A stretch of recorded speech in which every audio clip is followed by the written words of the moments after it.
fart noise was sounded, and I think it was because the program I wrote had broken.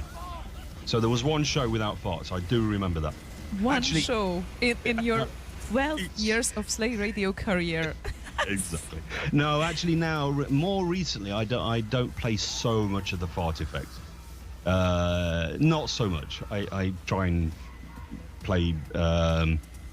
I don't know. I'm just looking around. More stuff a little bit like this. For obvious reasons. Yeah, we will get later on to your. Sorry. That is right.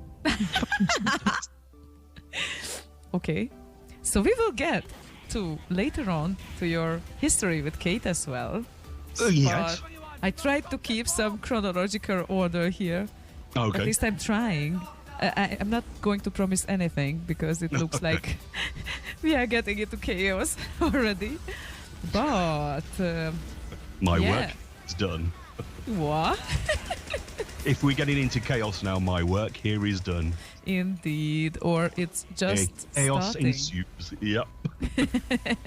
Okay.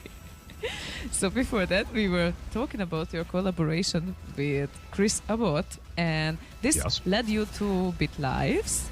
Later on, you started to organize Bit Lives. Yes, I helped Chris organise it. So he was the main organiser. I just helped out where I could. I see. Setting up stuff and sometimes setting up the front of house for him, making sure that the levels were correct and stuff like that. If we were having live bands, which we usually did, actually, in nearly all of the Bit Lives. Mm-hmm. This is why it was called Bit Live, apparently. Yes, exactly. And they were really good fun. And also, as I said, I mean, that's where I met Slagon. The first time was, in fact, the first two times, one of them was, hello, and that was it. Then Bit Live Brighton, it was Chris that brought Slagon up to me and said, Boz, this is Slagon, this is Boz. And we went, hello. And then Chris says, right, someone else I want you to meet Slagon. Okay, bye-bye then. And that was all that we did on that. And I think it was a Bit Live after that we actually said more than hello to each other, which was very nice indeed. Yeah.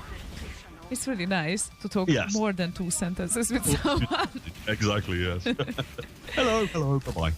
Yeah, speaking of which, can you mention some memorable Bit Live moments and stories? Yeah. I've told one of these to the guys that have listened to this show before, but I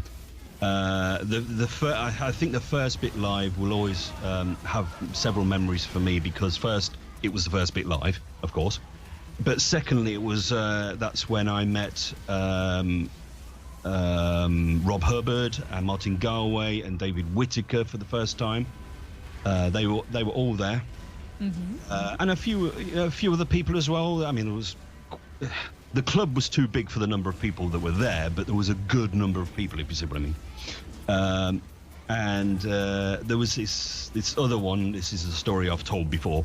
And I was sitting there drinking some beer, and someone tapped me on the shoulder, and I turned around, and there was this big giant of the guy. I don't know. I was sitting down, but he looked like he was like 2 meters tall and maybe 2 meters wide as well. Not fat, just big. And he said, hello, are you Boz? And I, yes! Hello, my name is Yogi Lilyadal. I just wanted to shake your hand for working on Bit 3. Okay. But he's a teddy bear. He's a really nice guy. He was looming over me. Are you Boz? And I thought, do I lie and say no and then just hide in the talk for the rest of the evening, or do I tell the truth? I just went yes. Okay. So that's when I met him as well. Who else did I meet there? There was quite a few people. But that was memorable for that. But I didn't get to speak to Martin Galway so much. That was at Bit Live Brighton. Another collaboration that I had with Chris was that I worked on Project Galway. Martin Galway actually sent his Commodore 64 to me to record all of his tunes from his original SID. Mm-hmm. But there was also this one tune that not many people had heard called it was the music to Street Hawk. the game never came out on the 64, so the music was never heard. But he'd sent a lot along some of his source discs, and Street Talk was on there. But it was written in the assembly language of the in-house assembler that Ocean Software had at the time. And of course, that source wasn't available. So I actually wrote an assembler that assembled his code into machine language, and I got Street Talk running for the first time. So we made that public. We put that on as part of Project Galway, and we gave the SID file to the HVSC, so it's on there now.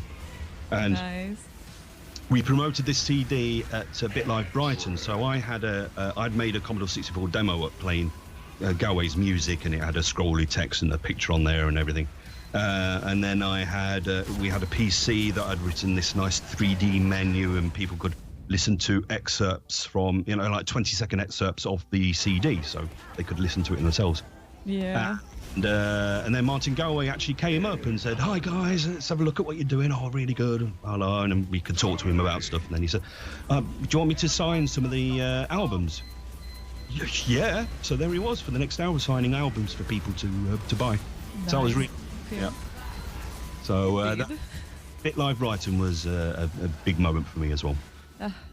And it's so great to listen to those stories for me, because I was just eager to go there, never made it. Probably in the future I'm gonna make it, because it's not going to be that difficult anymore. And for now, let's play something, I guess. Madman is already like having here some hard time not listening to some tunes. He said, "Ziona, kick him." No, not yet. Not yet, but I wanted to ask you if I might play some recent project of yours with Chris Abbott, which might be from Symphony 64 project. Some preview of it. Oh. Might be Flash Gordon or Trap. Ah, okay, yes. Which one do you prefer? Trap goes on for a bit. Let's go for Flash Gordon. Okay. This is also not short, by the way. This version here, at least, it's 7.5 minutes. But it might be a little bit of teaser to Symphony 64 project, which we all are waiting for eagerly as well. And it has a nice progress, at least. So there are lots of previews available already. And yeah, after playing the tune, I might ask you about this. A bit more questions. Okay, so Flash Gordon, made by Chris Abbott and Alistair Bose Bonus. Hi.